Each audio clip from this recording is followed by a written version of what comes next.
नमस्कार, हम अभी मौजूद है Bihar institute of law college में और एक साइड बहुत सारे छात्र दिख रहे होंगे और इधर जो है डायरेक्टर सर और एचओडी मैम दिख रही हैं। सबसे पहले तो हम इन सभी का बहुत धन्यवाद करना चाहेंगे क्योंकि इन लोगों का समय बहुत ही कीमती होता है, क्योंकि वकीलों का समय बहुत ही कीमती माना जाता है और भविष्य के वकील यही लोग हैं। सबसे पहले हम सर से बात करना चाहेंगे। सर, सबसे पहले तो बहुत स्वागत है आपका। कैसे हैं सर? ठीक है, बोलिए। अच्छा, ये बताइए, बहुत सारे कॉलेज में हम जाते भी हैं, देखते भी हैं, लेकिन इस तरह का जो हरा भरा माहौल, पॉजिटिविटी का जो वाइब्स बनता है, वो आपने कैसे सोचा या फिर किनके द्वारा ये सब सोचा गया था? देखिए, कोई पार्टिकुलर तो किसी पर्सन का होता नहीं है, लेकिन किसी के माइंड का ये उपज है, जिसमें हम लोग सभी के माइंड का उपज है कि हमारे बहुत से बच्चे यहाँ पढ़ते हैं, आते हैं, तो थोड़ा सा एक हरियाली का माहौल हो, थोड़ा सा फुहारा हो कि बच्चे भी इस फुहारे में कुछ सीखें और फुहारे ऐसा बने। और ये लॉ कॉलेज है तो लॉ का भी जो है फुहारा, कानून की फुहारा जो है वो इस समाज को दें, इसलिए वो हरियाली ही में हो सकता है ये चीज़, इसलिए हमने इस हरियाली को डेवलप करने का सोचा। आज हम यहाँ पे पहुँचे हैं सर और कुछ सार्थक चर्चा करना चाहेंगे कुछ ज्वलंत मुद्दों पे। तैयार है सर? एकदम। अरे लॉ कॉलेज है तो इसमें हम लोग नहीं तैयार रहेंगे तो कौन रहेगा? नहीं, बिल्कुल। मैम, आपका भी बहुत स्वागत है। Thank you. अच्छा, सबसे पहले मैम से हम एक सवाल लेना चाहेंगे कि आजकल के समय में बहुत सारे अगर लड़कियों के साथ कोई दुर्घटना होती है तो लोग महिलाओं के पहनावे पे नोटिस करते हैं या फिर उस पर कमेंट करते हैं। ये कहाँ तक सही है? ये बिल्कुल सही नहीं है, क्योंकि किसी को जज आप नहीं कर सकते हैं उसके पहनावा को लेकर। तो मतलब पहनावा के लिए आज़ादी होना चाहिए या फिर अभी हाल ही के दिनों में देश में एक मुद्दा हिंदू मुसलमान का भी चल रहा था, हिजाब मुद्दा पे, उस पर आपका क्या सोचना है? देखिए, आज़ादी की बात तो यहाँ पर आप नहीं यूज़ कीजिए, यूनिफॉर्मिटी होनी चाहिए ताकि ये ना पता चले कि कौन लड़का है कौन लड़की है। उसके पहनावे से जज करने का सवाल ही ना उठे।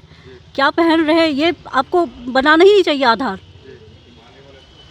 चलिए, यहाँ पे छात्र हैं। सबसे पहले तो अपना नाम बताइए। अभिषेक सिंह। अच्छा अभिषेक, क्या हाल चाल? ठीक है, मस्त है। आपका नाम? रविरंजन कुमार। अच्छा अभिषेक, रविरंजन, और भी छात्र मौजूद हैं। अभिषेक, ये बताइए कि भ्रष्टाचार को लेकर आप लोग क्या सोचते हैं, क्योंकि भविष्य के वकील आप ही लोग हैं। अच्छा ये बताइए, माना जाता है कि वकीलों से सभी लोग डरते हैं, ऐसा क्यों? नहीं, ऐसा नहीं है। वकीलों से क्यों डरेंगे कोई? जो गलत होंगे वो तो डरेंगे ही, क्योंकि हम लोग जो गलत करेंगे समाज में उनको छोड़ने वाले नहीं है। क्योंकि मेरा एक ही मिशन है, जितना बुराई हो रहा है यहाँ पे उस बुराई को दूर करना। इसीलिए हम इस कॉलेज में पढ़ते हैं और मेरा मिशन अगर सक्सेसफुल अगर नहीं होता है तो हम वकील क्यों बनेंगे? बस यही मेरा। अच्छा अभिषेक, ये आप लोग कहीं जाते वाते हैं या फिर कहीं भी, या फिर कोई भी नॉर्मल एज आम आदमी अगर कोई जाता है तो पुलिस प्रशासन रोकती है, लेकिन जैसे ही पता चलता है कि वकील है तो उन्हें छोड़ दिया जाता है, ऐसा क्यों?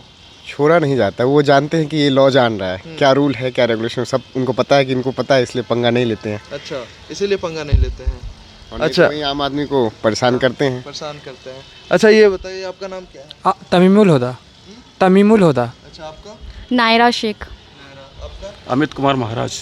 अच्छा, आप भी पढ़ाई कर रहे हैं? किस चीज़ की पढ़ाई कर रहे हैं? लॉ की। अच्छा, किस ईयर में है? फाइनल ईयर हो गया। LLB कर रहे हैं? LLB। अच्छा, आपका नाम? संदीप कुमार। विवेक कुमार। मेरा नाम राम हुआ। अच्छा राम। अच्छा ये बताइए कि कानून की जानकारी रखना आम लोगों के लिए कितना उचित है? सबके लिए बहुत फ़ायदेमंद है। अगर कानून की जानकारी सबको रहती है तो किसी मुसीबत में या किसी चीज़ में फंसते हैं तो उसका सहारा लेके क्या कहता है लॉ और उसका उपयोग कर सकते हैं।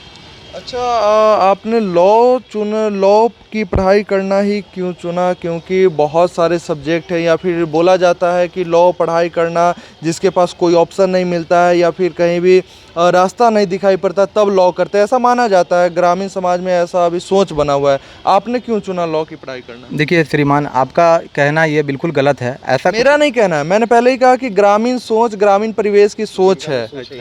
तो अगर ये जो भी सोचते हैं वो गलत सोचते हैं, ऐसा नहीं है। लॉ का पढ़ाई अगर हम करेंगे तो समाज में हो रहे जितने भी बुराइयां हैं, जैसे किसी पे जो है नारी जो है 498 लगवा देती है, तो किसी पे जो है मतलब चोरी का आरोप लगता है। आप देखिए जितना भी जो है कैदी लोग हैं जेल में, आप जाएंगे अगर आकलन करेंगे तो 100% में से मैं ये वादा करता हूँ कि उसमें 80% जो कैदी होते हैं वो बेकसूर होते हैं, उसका कोई कसूर नहीं होता है। जेल में क्यों रहते हैं? क्योंकि उसको फंसाया जाता है। उसको फंसाया था, वो गरीब है, वो उसको कानून का जो है सहारा मतलब अंडर ट्रायल रहते हैं बहुत सारे लॉयर, ये जो एक्यूज्ड है अंडर ट्रायल है, उनका ट्रायल ही नहीं होता है, फंसे हुए रहते हैं। बहुत सारा लीडिंग केस है जिसमें अंडर ट्रायल वकील लोग जो एक्यूज्ड है जेल में उसी में फंसे हुए रहते हैं, उनका ट्रायल का समय ही नहीं आता है, या तो उनके पास पैसा नहीं है, सोर्स ऑफ इनकम नहीं है कि उनके प्रति कोई जागरूक है। उस तरह के लिए लॉ जो फील्ड है उनके लिए पैरालीगल वॉलंटियर बना रही है ताकि उनका मदद किया जा सके। ठीक है, तो अंडर ट्रायल होने के कारण बहुत सारे एक्यूज्ड है जो अभी तक फंसे हुए रहते हैं। लीडिंग बहुत सारे केस है, इस बारे में जानकारी हम लोग को मिलती है। अच्छा नहरा, आप ये बताइए कि भारत का न्यायिक व्यवस्था को आप किस तरह देखती हैं? हमको तो पता ही नहीं है भाई। बहुत अच्छा। बहुत अच्छा, बहुत अच्छा। अच्छा, अभी ही आप ही के एक साथी ने या सीनियर जूनियर जो भी हो, इन्होंने कहा कि 80% मामला झूठा होता है, तो फिर बहुत अच्छा कैसे हो गया? नहीं पता सर। अच्छा आप बताइए। ये आप किसी को पहली बात, अगर कोई बच्चा या कोई भी आदमी लॉ किया हुआ है तो आप उसको फंसा नहीं सकते हैं, और दूसरा बात उसके पास हर लॉ का जानकारी होता है। वो नहीं पूछ रहा, मेरा सवाल ये है कि भारतीय न्यायिक व्यवस्था को आप किस प्रकार देखते हैं और क्या सोचकर आपने लॉ पढ़ने का सोचा? सोचते हैं कि ये एक आम आदमी का ताकत है, और दूसरा बात लॉ पढ़ने का यही सबसे बड़ा बात होता है कि आपको कोई बेवकूफ़ नहीं बना सकता है। लोग में देख रहे हैं फ्रॉडिज़म चल रहा है, 420 में आता है सेक्शन, फ्रॉडिज़म चल रहा है, उससे आप बच सकते हैं, कोई आपको बेवकूफ़ नहीं बना सकता है। कुछ जगह अच्छा है, कुछ जगह हमारे संविधान न्यायिक सिस्टम कुछ जगह सही है, कुछ जगह ख़राब है। जैसे कि ग्रामीण क्षेत्रों में जैसे अगर कोई मारपीट कर लेता है, लड़ाई कर लेता है, वो थाने पे जाता है, एफआईआर करता है। अब क्या होता है कि जैसे उसने एफआईआर दर्ज करवाई, पहले तो पुलिस प्रशासन एफआईआर नहीं लेती है, उसके बदले में वो उससे रिश्वत लेती है, ठीक है, एफआईआर करने के लिए। अब वो क्या होता है, सामने वाली अपोजिट पार्टी को कोई भड़काता है तो वो क्या करता है, वो उसके जिसने एफआईआर दर्ज की है उसके घर के जो आदमी वहाँ पे नहीं होता है, जो उस फाइट में इन्वॉल्व नहीं होता है, उसका भी नाम डाल देते हैं जाति दुश्मनी लेने के लिए। तो इस वजह से कुछ केसेस उसके ऊपर भी आ जाते हैं जो बेकसूर होते हैं। जैसे मेरे सीनियर भैया ने कहा था कि 80% जो भी है जो वहाँ पे होते हैं। 80% वाले बातों से कौन कौन लोग सहमत है? पूरी तरीके से पूरी तरीके से पूरी तरीके से एकदम सहमत। सर लॉ में अभी कुछ चेंजिंग की ज़रूरत है। हमारा जो लॉ है अंग्रेज़ों के ज़माने का ही है, इसमें अब बहुत सेक्शन ऐसे हैं कि जो अब उसकी ज़रूरत अब नहीं है, उसमें नया चेंजिंग, नया लॉ लाने की ज़रूरत है। ऐसे भी आप क्या सोच रहे हैं? सबसे ज़्यादा जो गलत हो रहा है लॉ में, एक डोरी एक्ट है और दूसरा है SC/ST एक्ट। सबसे ज़्यादा दुरुपयोग इंडिया में हो रहा है तो इसी का हो रहा है। अच्छा, इनकी बातों से कौन कौन लोग सहमत है? SC/ST एक्ट का दुरुपयोग होता है? सर SC/ST क्या सर रिजर्वेशन, मेरे अकॉर्डिंग सर मेरा पॉइंट ऑफ व्यू होगा तो सर एजुकेशन के लिए सर कोई आरक्षण होना ही नहीं चाहिए, रिजर्वेशन। सर जनरल कैटेगरी वाला भी उसी तरीके से बिलोंग करके स्टडी करता है, SC/ST वाला भी करता है। इससे क्या होता है सर कि जनरल कैटेगरी वाला जो बच्चा अच्छे से स्टडी कर रहा है 90 मार्क्स अचीव करता है तब भी नहीं मिलता है, और वहीं पे एक SC/ST का बच्चा होता है जिसके 60 मार्क्स 50 मार्क्स आते हैं, वो अच्छे से अच्छा टॉप कॉलेज ले लेता है, वो स्टडी भी नहीं करता, कहीं ऐसे ही कुछ भी कर ले, लेकिन अच्छा उसका नतीजा क्या होता है, किनको भुगतना पड़ता है? उसका नतीजा सर पूरे समाज को भुगतना पड़ता है। जैसे सर एक LLB ही, मैं अगर आप फील्ड लॉ की बात कर रहे हैं तो एक लॉ फील्ड से ही एग्जांपल देता हूं। जैसे कि सर मैं भी LLB कर रहा हूं और भी स्टूडेंट LLB कर रहे हैं सर। जैसे मैंने एग्ज़ाम क्वालिफाई करके लिया और कुछ स्टूडेंट हैं जिन्होंने विदाउट एग्ज़ाम ही ऐसे कम मार्क्स में ही ले लिया, तो सर उससे क्या होगा, एक अच्छा एडवोकेट तो वही बनेगा जो अच्छे से एंट्रेंस को क्लियर करके या अच्छे से स्टडी करके अच्छे मार्क्स लेकर थ्योरी को पूरा क्लियर करके पढ़े उसको, ना कि वो जो कोटे से आए, रिजर्वेशन से आए।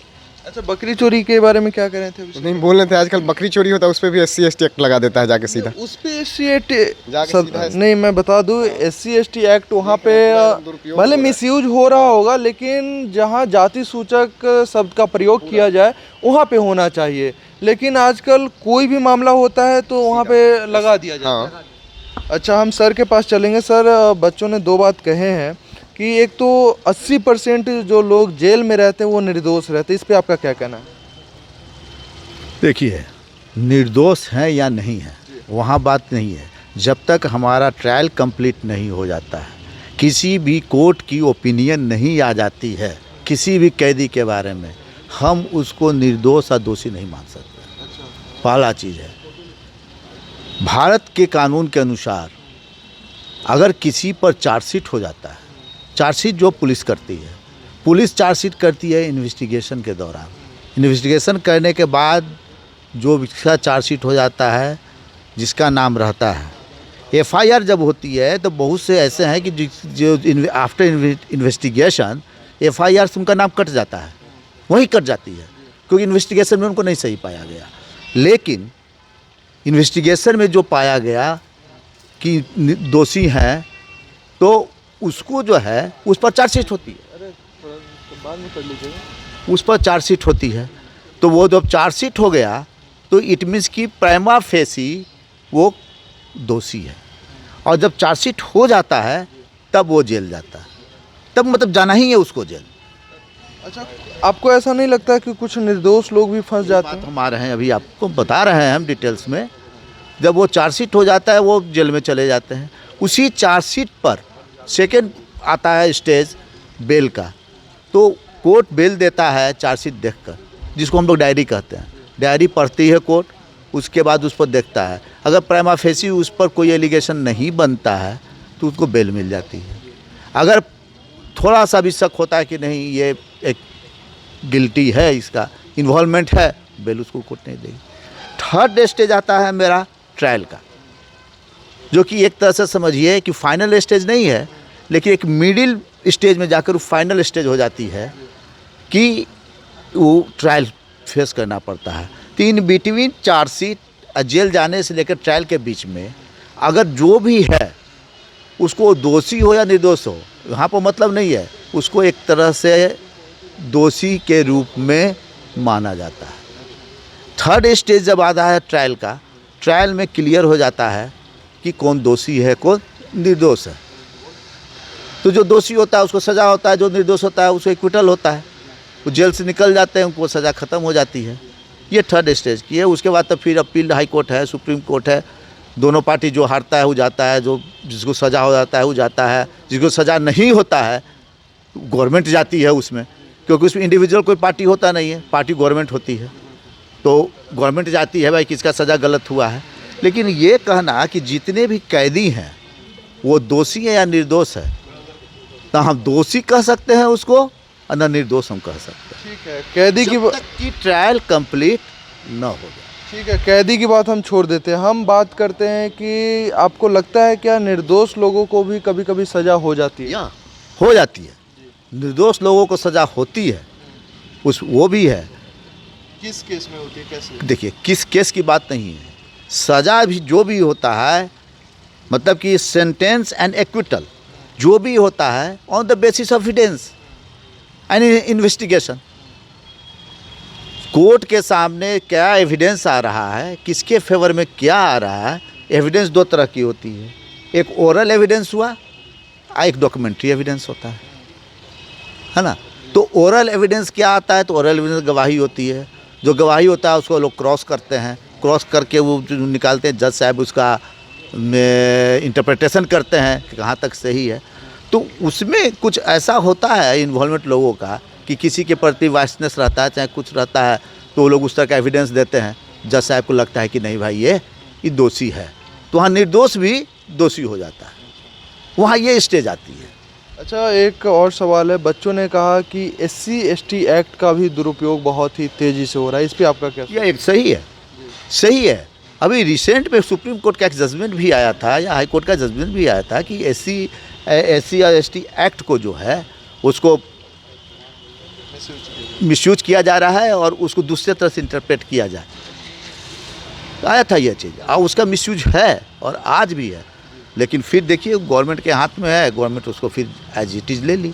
डॉरी एक्ट के बारे में भी बच्चे बोल रहे हैं। बच्चे लोग तो अभी सब एक्ट पढ़ रहे हैं। अभी हमारे फाइनल ईयर के कुछ स्टूडेंट हैं, कुछ अभी इनिशियल स्टेज के स्टूडेंट हैं, वो पढ़ रहे हैं। वो कितने एक्ट को कितना एक्सप्लेन कर सकते हैं आपके सामने, ये तो कहना बड़ा मुश्किल है। लेकिन जो भी कर रहे हैं बहुत अच्छे ढंग से हमारे बच्चे कर रहे हैं, इसमें दो मत नहीं है। हमारे टीचर लोग पढ़ा रहे हैं, उसको लोग पढ़ रहे हैं, अपने से मेहनत करते हैं। अभी आपके सामने जितने ने स्टेटमेंट दिया उस स्टेटमेंट से मैं सेटिस्फाइड हूँ कि हम लोगों ने जितना बताया, जितना इन लोगों ने पढ़ा है, बहुत ढंग से पढ़ा है। और इस कॉलेज का जो भी प्रोग्रेस है, ग्रोथ है, उसको इन्होंने शो किया है। तो डॉरी एक्ट की जो बात आप कह रहे हैं, किस एक्ट का, किस लॉ का मिसयूज नहीं है? कहीं कम कहीं ज़्यादा है तो वही होता है। तो ही बात हम करें, क्यों नहीं है? अब है डॉरी एक्ट का है, 498 है, दोनों को अलग अलग एक्ट है। 498 आईपीसी से आता है और डॉरी एक्ट स्पेशल एक्ट है, लेकिन दोनों को लोग मिला देता है। जहाँ भी लड़की करेगी, ये कंप्लेंट फाइल करेगी, तो उसमें डॉरी एक्ट भी लगा देगी और 498 भी लगा देगी, है ना। अब लेकिन सवाल है कि फिर वही एविडेंस पर आता है। तो एक सही कहा जाए तो मेरा अगर ओपिनियन आप लीजिएगा तो हम ज़रूर इसमें ये बात को कहेंगे कि ये लड़की लोगों का, औरत लोगों का एक बहुत बड़ा हथियार है। मेरा ओपिनियन है, व्यक्तिगत ओपिनियन हम बोल रहे हैं, हम जनरल बात नहीं बोल रहे हैं, क्योंकि हम मैक्सिमम घर में इस चीज़ को हम देख रहे हैं कि लोग कहता है कि अगर आप ये काम नहीं कीजिएगा, ऐसे नहीं कीजिएगा, हमको मैके नहीं ले जाइएगा, तो हमको ये पैसा नहीं दीजिएगा, हम केस कर देंगे। और केस कर देंगे, केस का भी कोई एक लिमिट ना है। कोई कभी कुछ कहते हैं कि अब बेचारा घर वाला जो जेंट्स होता है वो बेचारे अपने घर का इज्जत, माँ बाप का इज्जत के चलते शांत रह के सुनता है। उसके पास कोई हथियार वाला एक्ट नहीं है।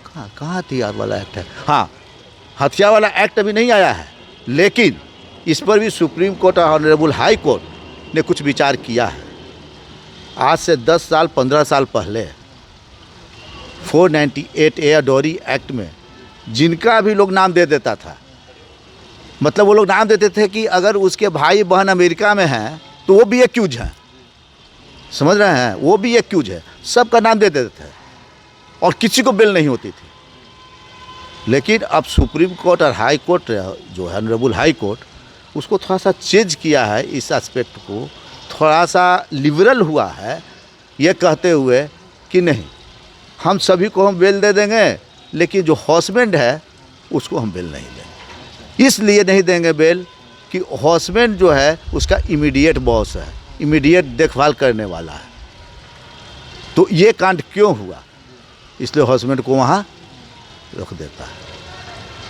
तो ये है, इसलिए तो मिसयूज तो सब जगह है किस एक्ट का। हाँ, लेकिन एक ज़रूर है कि डॉरी एक्ट 498 का मिसयूज ज़्यादा है।